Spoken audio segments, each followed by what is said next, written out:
ባለፈውም ነብዬ የተናገረውን የተናገርኩት አንድ የተለየ አልተናገርኩም። እሱንም ዛሬ እናነሳዋለን። ስነ ስርዓት ይዘህ አውራ። እፎይ እባክህ አትደረብ፣ እስኪጨርስ ድረስ አዳምጥ። ስለዚህ እንደኔ ሀሳብ ማለት ነው ቅድም ቢሆን ችግር የለውም። አንተም ቅድም እንዳልከው ወደ 3 ሰዓት ቆይተናል ብለሃል። ይህ ሁሉ ህዝብ እየጠበቀ ማለት ነው። ስለዚህ አሁን ስለመሸ አጠር አድርገው ሀሳባችንን ማስቀመጥ ነው። 5 ደቂቃ እናደርገውና ከዚያ በኋላ ቀጣዩን ደግሞ አንተ ተወስነዋለህ። ችግር የለውም። ቀጣዩ በአንተ ይሆናል። የመጀመሪያ 5 ደቂቃ ይሆን ልጨርስ። አንዲት ጊዜ ልጨርስ። በምትወያይ ጊዜ ማስረጃ የምታቀርብባቸው የማስረጃ ምንጮች ምንድን ናቸው የሚለውን የኔንም ያንተንም እንነጋገራቸው። አንተ ምንድን ነው የምታቀርብበት ማስረጃ? ምን ላይ ቁመህ ነው የምትወያየው? እሱ ይሄ መስፈርት ነው፣ መቀመጥ አለበት። ከዚህ እንዳንወጣ ዘንድ ማለት ነው። እና በሐዋርያት የተሰበከ አምላክ ነው። እርሱም ደግሞ ቅዱስ አምላክ ነው። እኔ አምላካችሁ እነሆ ከግብፅ ምድር ያወጣኋችሁ እግዚአብሔር ነኝ። እንግዲህ እኔ ቅዱስ ነኝና እናንተ ቅዱሳን ሁኑ ይላል። ስለዚህ አምላካችን እግዚአብሔር ቅዱስ የሆነ ሕያው አምላክ አለን ማለት ነው። እንደ እስልምናውስ ሳይ አልቡካሪ 49:59 ላይ ኦ ሙሐመድ አይ ቲንክ ዩር ሴጣን ሃዝ ፎርሴከን ዩ ፎር አይ ሃቭ ኖት ሲን ሂም ዊዝ ዩ ፎር 2 or 3 nights። ኦ ሙሐመድ ወይ ሴጣኔ ተወህ ይመስለኛል ተብሎ ሲጠየቅ ለ3 ቀን ለ2 ቀን አብረው አላየሁትም ሲባል ሙሐመድ አላህ ምን አወረደ? በረፋዱ ምላለው በሌሊቱም ጸጥ ባለ ጊዜ ጌታ አላሰናበተህም አልተወህም። የሙሐመድ ጌታው ማን ነው? ሴጣን ነው ማለት ነው። አስፈራሪ ማን ነው? አንተ አስፈራሪ ብቻ ነህ ይለዋል ሙሐመድ። አላህ ሴጣን ነው አስፈራሪ ደግሞ ይለናል። እዚህ ጋር በእስልምና አስፈራሪው አላህ ወይንስ ሴጣን? የሚያስረሳ ማን ነው? እዚህ ጋር ምን ይላል? ሴጣን የሚያስረሳ ቢያስረሳ ከትውስታ ይላል። የሚያስረሳው ማን ነው? ሴጣን። እዚህ ጋርስ ከአንቀጽም ብንለውጥ ወይንም በእርሷ ብናስረሳ ከእርሷ የሚበልጥን ወይንም ቢጤዋን እናመጣለን። አላህ ነው የሚያስረሳው። ሴጣን ወይንስ አላህ? በእስልምና ሴጣንና አላህ ልዩነት የላቸውም፣ አብረው ነው የሚሰሩት ማለት ነው። ወይንም ደግሞ አላህ ማለት ሴጣን ነው ማለት ነው። ኦኬ ሱራ 11:119 ላይ ገሃነም የምትሞላው በሰውና ባጋንንት ነው ይለናል። ቡሃሪ 48:48 ደግሞ አላህ እግሩን ሲከት ነው ገሃነም የምትሞላው ይለናል። አላህ እግሩ የጂኒ ነው እንዴ? ገሃነም የምትሞላው በሰዎችና ባጋንንት ነው አለን። እዚህ ጋር ደግሞ አላህ ገሃነምን የሚሞላው በእግሩ ነው ይለናል። ስለዚህ የአላህ እግር ያጋንንት እግር ነውን? ኦኬ ከገነት ያስወጣችሁ ማን ነው? ሴጣን አስወጣችሁ ይለናል። አደምስ ሲጠየቅ አላህ በጻፈብኝ ለምን ትፈርዳላችሁ ይላል። ቡሃሪ 66:14 ላይ ማለት ነው። ኃጢአት የሚያሰራው ማን ነው? ኃጢአት ባሰሩ ከምድረ ገጽ አጠፋችኋለሁ ይላል። አላህ። ኦኬ ሱረቱ ሂጅር ላይ ሞገደኛ ሴጣን ሁሉ እነሆ የተከተለውን ሰው እርሱ ያጠማል ይላል። የሚያጠማው ማን ነው? ሴጣን። ኢብሊስ ሆይ ጌታ እኔን በማጥመምህ ይሆንብኝ ይላል። ማን ነው የሚያጠማው? አላህ። እዚህ ጋስ አላህ ያጠመመውን ሰው ልታቀኑ ታስባላችሁ፣ አላህ ያሳሳተውን ሰው ለእርሱ መንገድ ፈጽሞ አታገኙም ይላል። ማነው አሳሳች? አላህ ወይንስ ሴጣን? አላህ ይሆናል ማለት ነው። መጽሐፍ ቅዱስ ግን ምን ይላል? ግፈኛና አሳሳች የፈጣሪውንም መንገድ የሚጻረር ዳቢሎስ። ና ተመለስ፣ ኡስታዝ ተመለስ። ፊት ለፊቱን ደቂቃን እያሳየህና አንዴ አትሸፍነው። ያው ኦኬ ዳቢሎስ ነው ይለናል። አሳሳቹ አላህ እኔ ነኝ ማሳስተው ይለናል። ኦኬ አላህ በሻ ኖሮ አንድ ህዝብ አደርጋችኋለሁ ግን አጠማለሁ ይላል፣ አሳስታለሁ ይላል። ዳቢሎስ ልጅ የጽድቅ ሁሉ ጠላት የቀናውን የጌታን መንገድ ከጠመመው አታርፍምን ይላል፣ ከማጣመም አታርፍምን ይላል እግዚአብሔር። መጽሐፍ ቅዱሱ አላህም ምን ይለዋል? አርፈ ተቀመጥ፣ አታጥም፣ ሰዎችን ገሃነም አትክተት ይለዋል ማለት ነው። ሴጣን የሚፈልገው በሰዎች መካከል ጠብና ጥላቻ መዝራት ነው ይላል። እዚህ ጋር ስንመጣ ከነዚህም እኛ ክርስቲያንን ካሉት የጠበቀ ቃል ኪዳናቸውን ያዝን፣ ስለዚህ እስከ ትንሣኤ ቀን ድረስ ከመካከላቸው ጠብና ጥላቻን ዘራን ይላል። ማን ነው ጠብና ጥላቻ የሚዘራው? ሴጣን ወይንስ አላህ? አላህ ሴጣን ነው ማለት ነው። ኦኬ በመጽሐፍ ቅዱስ ደግሞ ምሳሌ 6 ላይ ጠብና ጥላቻን የሚዘራው ሴጣን ነው ይለናል። አላህ ሴጣን ነው ማለት ነው። ማን ነው እሱ? አላህ። አድመኛው ማን ነው? አላህ ነው ይለናል። ሱራ 3:54 ላይ መጽሐፍ ቅዱስ ደግሞ አድመኛ የእግዚአብሔርን ስራ የስጋ ስራ ነው፣ መንግስት ሰማያትም አይገባም ይላል። እግዚአብሔር የመጽሐፍ ቅዱሱ አላህን ገሃነም ነው የሚከተው፣ ገሃነም ነው የሚከተው። ፕሊዝ ለምን ኢንተራፕትም ታደርገኝ? ለምን ረብሸው? ለምን ረብሸው? ለማየት ነው። አትደብቀው። እንደሱ ከሆነ በቃ ለምን ኢንተራፕት ታደርጋለህ? ካልቻል አልችልም በል። ለምን ትረብሻለህ? ወላሂ ልቀም ዛሬ ለምን ረብሸው ነው ያልኩህ። አትረብሽ፣ አትረብሽ።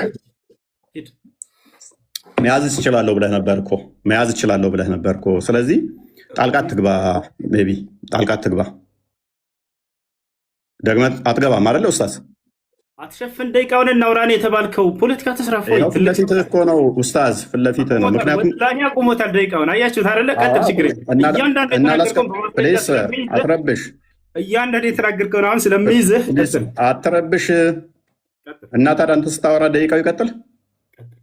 ከአሁን በኋላ ካወራ እንደውም እየሰራውኝ እመልሰዋለሁ ወደ 5 ደቂቃ ስታየኝ ኢንተራፕት እያደረግከኝ ምን አይነት ኡስታዝ ነህ ግን አንተ? አያችሁት? ይሄን ለማውራት ነው። ቀጥል። ዝም አልኩልህ እኮ እፎይ፣ ቀጥል፣ ሂድ። ጎበዝ። ተሳስተህ ጣልቃ እንዳገባ አሁን ሚዩት አድርግ። ስለዚህ ጣልቃ እንዳገባ ማለት ነው። ዝም ብለህ አዳምጥ። ኦኬ። አላህ ምን ይላል? እኛ ወይንም እናንተ በትክክለኛው መንገድ ላይ ወይንም በግልጽ መሳሳት ውስጥ ነን ይላል። አላህና ሙሐመድ በትክክለኛ መንገድ ላይ የሆኑ በተሳሳተ መንገድ ላይ እንኳን አያውቅም። አላህ ማለት ነው። መጽሐፍ ቅዱስ ግን ምን ይላል? ኢየሱስ አለ እኔ መንገድና እውነት ሕይወትም ነኝ አለ። እርግጡን እንደዚህ ስትይዙ እንዲህ ትታመናላችሁ። እስልምናው ላይ ግን እርግጠኝነት የለም። እርግጠኝነት ስለሌለ በምን ውስጥ እንዳላችሁ እንኳን ሳታውቁ ሙሐመድን እየተከተላችሁ ትኖራላችሁ ማለት ነው። እንደ እስልምና አስተምሮ በደንብ አስተውሉ። እንደ እስልምና አስተምሮ ሴጣን እንደዚህ የሚጫወትባቸው ወይንም ደግሞ አላህ ምን እንደሆነ ማይታወቅ ነው። አላህ ቀዝቃዛ እጅ አለው። ያ ቀዝቃዛ እጅ ደግሞ ሉክ ፕሮፌት ሴድ ማይ ሎርድ አለ ብሎ ያስተማረ የለም። ሙሐመድ ግን ሁርላይን የሚባሉ የወሲብ ቶዮች አሉን ብሎ ያምናል። የለም። አርሽ ላይ ተደላደለ ብሎ ያስተማረ ነቢይ አንድም የለም። አላህ አርሽ ላይ ተደላድሏል ብሎ ያምናል። አየህ፣ ሰዓት ይዘህ እየዋሸህ ነበር እዛም። ጎበዝ ነገር አንተን ለማሳየት ነው። አብሽር። ስለዚህ 5 ደቂቃ አለ። 5 ደቂቃ አለ። ቀጥል። ሰላቱ ወሰላም ዐላ ረሱሊላህ። እንግዲህ እኔ ስለ አምላክ መጀመሪያ ልናገርና እሱ ስላነሳው ደግሞ እናገራለሁኝ። ነቢያቶች የሰበኩት አምላክ ማን ነው የሚለውን ለማውራት ነበር የመጣ ነው። ግን ሙሐመድ በጀነቱ ሱረል ዐይኖች ምናምን አላህ ምናምን እንደዚህ ለማንኛውም እኛ ነቢያቶቻችን የሰበኩት ማን ነው የሚለውን በቁርአን እንዲሁም ደግሞ እርሱ ነቢያቶች የሰበኩት በመጽሐፍ ቅዱስ ላይ ያ አምላክ ማን ነው የሚለውን ሊያሳውቀን ነበር። ገብታችኋል አይደል? እግዚአብሔር ነው ብሎናል። ነቢያቶች እግዚአብሔር ብለው የሰበኩበትን አንዴ ያሳየናል። ይህ ሰው ገብታችኋል? ይህ ነው አንደኛ እሱ ነው። ሁለተኛ ነገር ወደ አላህ ስብሐነ ወተዓላ ስንመጣ ነቢያቶች ሁሉ አላህን ሰብከዋል ወይ? አዎ። ከማንን ጀምር? ከመጀመሪያዎቹ ነቢያቶች ኑሕ ዓለይሂ ሰላም ምን አለ? ወለቀድ አርሰልና ኑሐን ኢላ ቀውሚሂ ፈቃለ ያ ቀውሚ ዕቡዱላህ። ኑሕ ምን አለ? ህዝቦቼ ሆይ አላህን በብቸኝነት ተገዙ፣ ማለኩም ምን ኢላሂን ገይሩሁ፣ ከእርሱ ውጭ ሌላ አምላክ ማንም የላችሁም እያለ ተናገረ። ከዚያ ቀጣይ ማንን እንሂድ? እነ ሁድ፣ እነ ሷሊሕ፣ እነዚህን መጽሐፍ ቅዱስ ስለማያውቃቸው እነዚህ ታላላቅ ነቢያቶች ወደ ቀጣዮቹ ነቢያቶች እንሂድ። ወደ አብርሃም እንሂድ።